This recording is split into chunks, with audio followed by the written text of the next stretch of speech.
Hello, my name is Wendy Hutchins, and this is Growth Walk, a channel I created to document my path towards goal attainment, and then also to use it as a platform to encourage, inspire, and excite others to succeed through continuous personal and professional growth and development, all while maintaining a positive attitude towards life and all that it offers.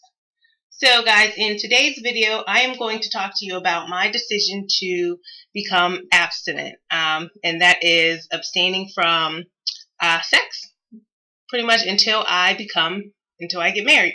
So I'm going to talk to you guys today about my decision to become abstinent, and that's abstaining from sexual intercourse or anything sexually related until I am married. I made this decision during my pregnancy with Ava. I did a lot of breaking down and building back up with myself, my thoughts, and it was a pinnacle point in, I'm going to say my life, because my mindset changed during that time period. I developed a greater sense of self, of who I am. I developed more self-worth, and I really took an assessment of my life up until that point.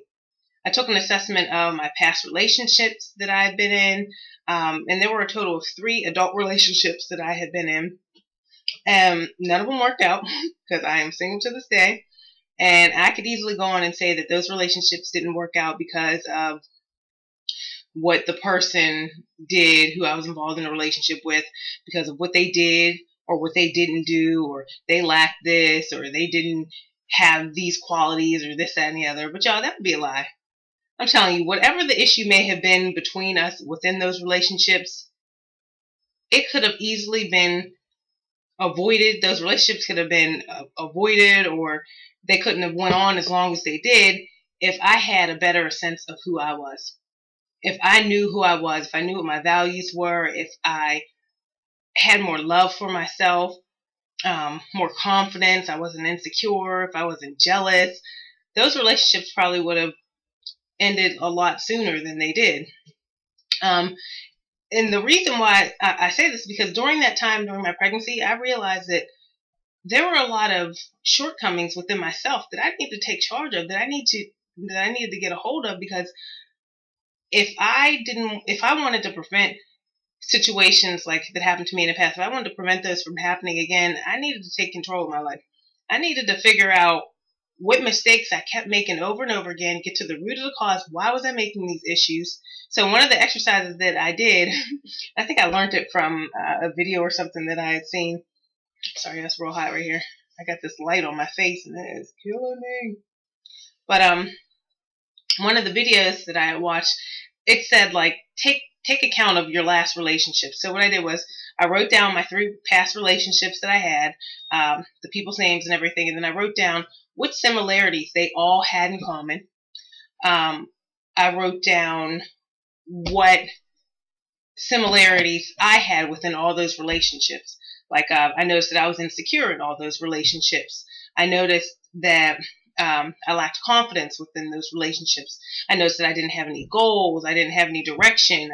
I noticed that I compared myself a lot and my relationship to other people's relationships that I would see on like Facebook or Instagram, or even friends or family members that I knew or whatever. And so that was something like, those were like negative qualities. I was like, well, you know what, dag, the next relationship I get involved in, if and when that happens, I do not want to repeat these same mistakes. So I need to figure out what I can do right now and moving forward to prevent this from happening. So instead of looking at the other person like, oh, well, they did this, they did that, I looked directly at myself and I determined my shortcomings. I figured out where I was lacking, at,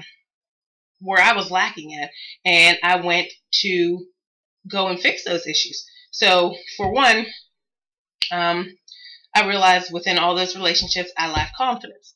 So I went on a mission, y'all, to build my confidence. And when I say I went on a mission to build my confidence, that's exactly what I did. I watched so many different YouTube videos. I read different articles and books that taught me how to build up my confidence. And I know it may seem like something like, oh, you don't got confidence. Why? And this, that, and the other. But I'm telling you, when you're really honest with yourself, I mean, really honest with yourself. When nobody's around, you're really honest with yourself. Like, it's scary. It's a scary thing, and it's a big eye opener. When you really open up and you tell yourself, like, you know what, I'm not good at this. I do have low self-esteem. I am lacking confidence in this area, whatever. It's like a slap in the face. Like, you know what I mean? Not a slap in the face, but it's like, it's a big eye opener. So anyway, I watched all these videos and I read all these magazines, like I said, and my car rides into work and to and from work, I listened to these videos like TED Talks, and I would say positive affirmations to myself. I would write down positive affirmations. I would do all these things that targeted the specific areas that I needed improvement in, that I needed help with. So, say I had thoughts that popped in my head like, oh, well, you're not good at this, or this isn't going to work out, or whatever the case may be. I learned how to counter those thoughts. I learned how to get to them to where they didn't grow and take over and then ruin my day and then make me really start believing them. I learned to turn those thoughts around, and it got to a point where I got so good at it, like the thoughts don't even have a chance, like, anymore. They don't even pop up. And if a little hint of them does pop up, they're dismissed just like that, because I worked on myself every single day. I still work on myself to this day now. There are different aspects that I work on now, because I feel like I got a hold of a lot of the negative qualities that I had noticed before that were showing up in like past relationships. So anyway, that's what I did. I took an account of all of the negative qualities about myself, or things that I didn't like, or things that were producing these bad results that I didn't want anymore to show up in my future.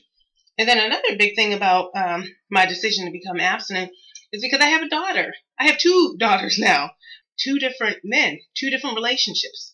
And I just don't want to put myself in a situation where I am setting a bad example for my girls. They don't need to know. They're not going to know who I'm involved with or this, that, and the other. But my mindset right now is just strictly focused on my family, my girls, and on myself for once, finally. And then I realized, too, the next relationship that I get involved in, the next time I decide to have sex or be with somebody, it's going to mean something. Okay, the next time I have sex, it's going to be with my husband.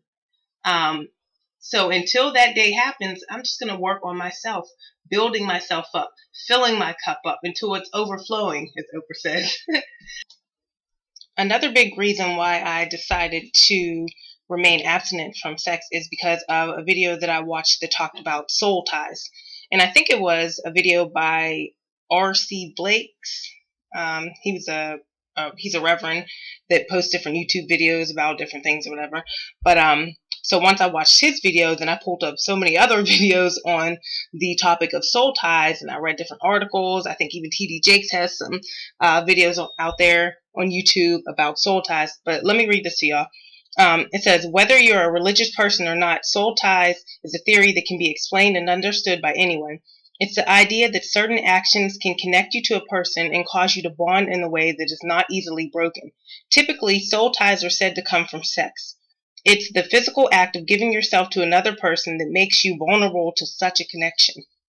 In a healthy relationship, sexual intercourse is used to unify 2 people in a way that is nurturing and empowering. It is a manner in which a couple shows their love and commitment to one another. However, in a volatile, hostile, or unhealthy relationship, sex causes you to tie your soul to someone who is disempowering and damaged. Whew, listen, y'all, this stuff is deep. And I was like, you know what, I'm no longer doing that anymore. So anyway, it says, while it is fairly easy to recognize healthy and emotionally rich soul ties, it is not as easy to identify the unhealthy ones. As a woman who has experienced both, this is a lady who wrote this article, as a woman who has experienced both, I offer these signs. Here's how you know how you know your soul is tied to an unhealthy person. So real quick, it says, intercourse isn't an act of celebration and procreation in your relationship. And then she goes on and talks about this other stuff. I'm going to just give you the main points. But then it says, you obsess over your love in a detrimental way. Been there, done that. Without realizing it, you inherently embody their behaviors. Your support base is dwindling. A negative soul tie is evidenced by the constant feeling of being tormented. What else? All right, then she just goes on and talks about some other stuff. But yeah, I mean, I believe in this. I believe in it very much so. And everybody has their own opinion. Everybody carries their life and does what they want for their life. But I am choosing at this time, at this point in my life, to remain abstinent. And like I said, until I'm married. And that is my decision.